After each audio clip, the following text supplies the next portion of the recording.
சிலை பிரதிஷ்டை கண் திறத்தல்ன்ற முக்கியமான நிகழ்ச்சி சொல்லுவாங்க இல்லையா? அது கண் திறத்தல்னா சாமிக்கு அது கண்ணு திறக்காம இல்லை, அந்த சிற்பிகள் செய்யக்கூடிய அது முக்கியமான நிகழ்ச்சி. பிரதிஷ்டை பண்ணுறதே பார்க்க முடியாது. இது வந்து இரவு நேரத்தில் தான் செய்யறது. எதுக்காக இரவு நேரம்னா அது ஒரு தனிமை நேரம், பொதுமக்களோட தொந்தரவு இருக்காது, சம்பந்தப்பட்ட நிர்வாகிகள் தான் அதை செய்ய முடியும். அதுக்காக தான் இது மாதிரி நம்ம இப்போ செய்யறது வந்து இங்கே சில சூழ்நிலைகள் வருங்கால மக்கள் நல்லா இருக்குன்றதுக்காக ஒரு பிரதிஷ்டை பண்ணுறோம். சக்கரன்றது புதுசாக நம்ம எந்திர பிரதிஷ்டை பண்ணுறோம், பிரதிஷ்டை பண்ணுறோம். அதனால வந்து இதை நம்ம வசதிக்காகவும் நம்ம செஞ்சுக்கிட்டோம். பகலில் செய்கிறது நேரம் இல்லை அப்படின்னாலையும் இது இரவில் தான் செய்யணுன்றது முன்னோர்கள் வைத்த வழிமுறை.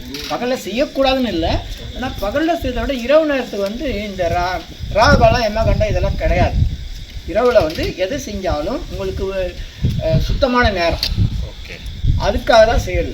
சுருக்கமாக சொன்னால் ராத்திரியில் ராககாலம் என்ன கண்டா உண்டா கிடையாது. அதனால் இந்த ராத்திரி நேரத்தில் 4 நட்சத்திரம் தீதி எதுவுமே பார்க்கணும் இல்லை, நல்லா செய்யலாம், பொறுமையாக செய்யலாம் அப்படின்றதுக்காக தான், இதுக்காக தான் செய்யுது. இந்த இரவு நேரத்தில் வெளி தொந்தரவுகள் இருக்காது, ஆனால் வேறு வகை தொந்தரவுகள் இருக்கும். அதுக்காக தான் நாங்கள் இந்த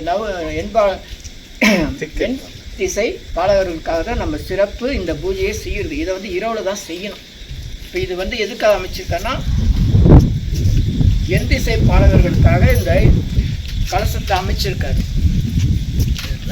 இப்போ இதுக்கு வந்து நம்ம சக்தி கவசமோ வாஸ்து கவசமோ செஞ்சு இப்போ இனிமேல் தான் பூஜையை நம்ம செய்ய போகிறோம். இதுவரையும் செஞ்சது பூஜை, நம்ம பூஜை இன்னும் செய்ய ஆரம்பிக்கல, இனிமேல் தான் பூஜை செய்ய போகிறோம். இந்த பூஜை எது நோக்குன்னா ஒரு இடம்னு ஒன்று இருந்தால் அதுக்குள்ளே வரதுக்கு முன்னாடி யார்கிட்ட பர்மிஷன் வாங்கணும், அந்த இடத்த காவல் காக்கிறவங்கள்ட்ட பர்மிஷன் வாங்கணும். செக்யூரிட்டிகிட்ட பர்மிஷன் வாங்காமல் எங்கேயும் யாராக இருந்தாலும் போக முடியாது. அப்போ ஒரு கிராமம் தான் எல்லை தெய்வங்கள் இருக்கும் தெரியும். அந்த எல்லை தெய்வங்கள் வந்து நம்ம அனுமதி வாங்கிட்டு தான் போகணும். அனுமதி வாங்கலாம் நமக்கு போக முடியாது. அப்போ இந்த இடத்துக்குன்னு எல்லை தெய்வங்கள் இருக்குது, என் திசை பாலகர்கள் இருக்காங்க. அவங்ககிட்ட அனுமதி வாங்கி தான் நம்மளே உள்ளே வரணும்.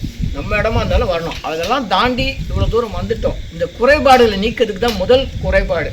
அதுக்கப்புறம் பூமி பூஜை போடாமல் எந்த ஒரு நிகழ்ச்சியும் செய்யக்கூடாது. பூமியை வந்து நம்ம வெற்றோம் தோன்றோம். அகழ்வாரை தாங்கும் நிலம் போல் தம்மை இகழ்வாரை தாங்கும், நம்ம இகழ்வாரை பொறுத்தல் தலை அப்படின்றது திருவள்ளுவர் சொல்லியிருக்காரு. அப்போ இந்த பூமியை வெட்டுற மாதிரி நம்ம வெட்டிட்டோம், என்னென்னோ பண்ணி தோண்டிட்டோம். அப்போ இதனுடைய குறைபாடுகள் இருக்குது. அதனால சில மன வருத்தம் உயிரினங்கள் இருக்கும்.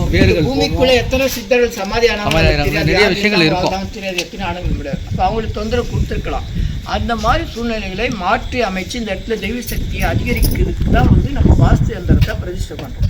இதுக்கப்புறம் இந்த இடத்துல பூரண சாந்தி நிவர்த்தணும்னு சாமிக்கு விசேஷமாக தேங்காய் பால்லையும் தேங்காய் தயிர்லையும் அபிஷேகம் செய்ய போகிறோம். மற்ற வழிமுறைகளை செய்ய போகிறோம். அது செஞ்சு முடிச்சாதான் உங்களுக்கே தெரியும். இப்போ இந்த எந்திசை பலர் என்னென்ன செய்ய போகிறோம் அப்படின்றதெல்லாம் செஞ்சு முடிச்ச முன்னாடி தான் தெரிய வரும். அது காரணம் இரவில் தான் அதை செய்யணும். முன்னோர்கள் வகுத்த சாஸ்திரமே வந்து இதை வந்து இரவில் செய்யணும்னு தான் சொல்லியிருக்காங்க. அதனால தான் அது இரவில் செய்கிறோம். பகலில் செய்வாங்க, அது அவங்க விருப்பம். பகலில் செய்யக்கூடாதுன்னு கிடையாது, பகலில் செய்து அவங்க விருப்பம். 99% சிலை பிரதிஷ்டையும் கண் திருஷ்டியும் அஷ்டபந்தன சாத்திரம் இதெல்லாம் இரவில் தான் நடக்கும். நீங்கள் என்ன வேணால் பார்த்துக்கலாம். எங்கேயாச்சும் பகல் அஷ்டபந்தன சாத்திரை பார்த்துருக்கீங்களா? அதை செஞ்சுட்டாங்கன்னா அது அவங்க